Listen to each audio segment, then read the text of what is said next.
விடுதலை பயணம் அதிகாரம் 6. ஆண்டவர் மோசேயை நோக்கி, நான் பார்வோனுக்கு செய்யப் போவதை நீ இப்போது காண்பாய். என் கைவன்மை கண்டு அவன் அவர்களை போக விடுவான், தன் நாட்டிலிருந்து துரத்தியும் விடுவான் என்றார். மோசேயின் அழைப்பு. கடவுள் மோசேயிடம் பின்வருமாறு கூறினார். நானே ஆண்டவர்.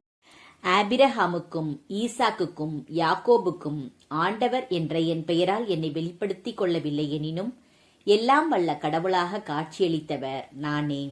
மேலும் அவர்கள் அந்நியராக அலைந்தபோது தங்கியிருந்த கானான் நாட்டை அவர்களுக்கு கொடுப்பதாக அவர்களுடன் உடன்படிக்கை நிலைநாட்டியதும் நானே. மேலும் எகிப்தியர் அடிமைப்படுத்தி வைத்துள்ள இஸ்ரேல் மக்களின் புலம்பலை கேட்டு என் உடன்படிக்கையை நினைவு கூர்ந்துள்ளேன். நீ இஸ்ரேல் மக்களிடம் சொல்ல வேண்டியது, நானே ஆண்டவர். எகிப்தியரின் பாரச் சுமைகளை நான் உங்களிடமிருந்து அகற்றுவேன். அவர்கள் உங்களை அடிமைப்படுத்துவதிலிருந்து விடுவிப்பேன். ஓங்கிய கையாலும் மாபெரும் தண்டனை தீர்ப்புகளாலும் நான் உங்களுக்கு மீட்பளிப்பேன். உங்களை நான் என் மக்களாக தேர்ந்தெடுப்பேன். உங்களுக்கு கடவுளாக நான் இருப்பேன். எகிப்தியர் சுமத்திய பாரச் சுமைகளை அகற்றி உங்களை விடுவித்த உங்கள் கடவுளாகிய ஆண்டவர் நானே என்பதை அப்போது நீங்கள் அறிந்து கொள்வீர்கள். ஆபிரகாமுக்கும் ஈசாக்குக்கும் யாக்கோபுக்கும் நான் கொடுப்பதாக வாக்களித்த அந்த நாட்டிற்கு நான் உங்களை கூட்டிக் கொண்டு செல்வேன். அதை உங்களுக்கு உரிமை சொத்தாக கொடுப்பேன். நானே ஆண்டவர்.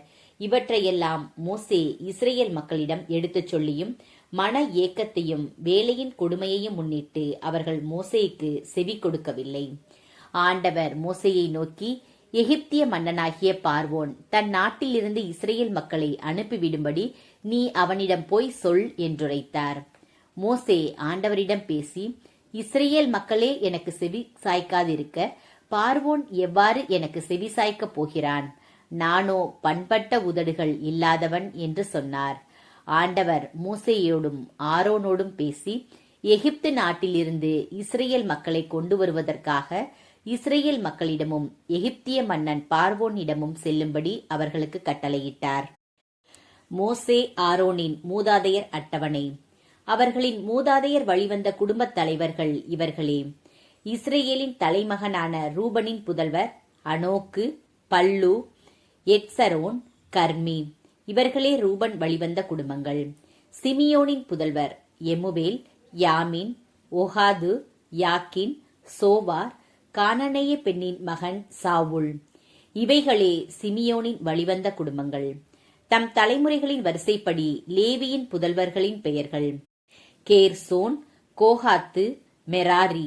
லேவி வாழ்ந்தது 137 ஆண்டுகள். கெர்சோனின் புதல்வர் லிப்னி, சிமேயி. இவர்கள் தம் தம் குடும்பங்களுக்கு தலைவர்கள். கோகாத்தின் புதல்வர் அம்ராம், இட்சகார், எப்ரோன், உசியேல். கோகாத்து வாழ்ந்தது 133 ஆண்டுகள்.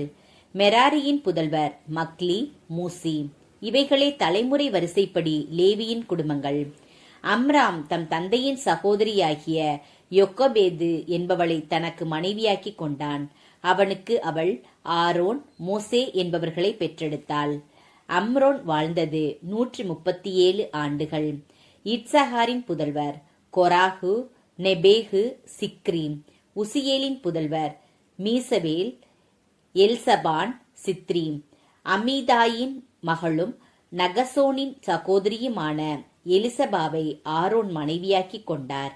அவருக்கு அவள் நாதாபு, அபிகு, எலியாசர், இத்தாமர் என்பவர்களை பெற்றெடுத்தாள்.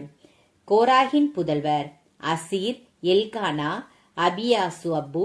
இவர்களே கோராகின் குடும்பங்கள். ஆரோனின் மகன் எலையாசர், பூற்றியேல் என்பவர்களின் புதல்வியருள் ஒருத்தியை தனக்கு மனைவியாக கொண்டான். அவனுக்கு அவள் பினகாசு என்பவனை பெற்றெடுத்தாள். தன் குடும்ப வரிசைக்கேற்ப லேவியரின் மூதாதையருள் தலைவர்கள் இவர்களே. தம் தம் அணிவகுப்பின்படி இஸ்ரேல் மக்களை எகிப்து நாட்டிலிருந்து வெளியேறச் செய்யுங்கள் என்று ஆண்டவரின் கட்டளை பெற்ற ஆரோனும் மோசேயும் இவர்களே. இஸ்ரேல் மக்களை எகிப்திலிருந்து வெளியேறச் செய்வதற்காக எகிப்திய மன்னனாகிய பார்வோனுடன் பேச்சுவார்த்தை நடத்தியவர்களும் மோசே, ஆரோன் ஆகிய இவர்களே. மோசே ஆரோனுக்கு ஆண்டவரின் கட்டளை. அக்காலத்தில் எகிப்து நாட்டில் ஆண்டவர் மோசேயுடன் பேசி அருளினார். ஆண்டவர் மோசேயுடன் பேசி, நானே ஆண்டவர், நான் உன்னோடு பேசுவதையெல்லாம் எகிப்திய மன்னன் பார்வோனிடம் நீ எடுத்துக் கூறு என்று அறிவித்தபோது மோசே ஆண்டவரிடம், பாரும், நான் பண்பட்ட உதடுகள் இல்லாதவன், பார்வோன் எவ்வாறு எனக்கு செவி கொடுக்கப் போகிறான் என்றார்.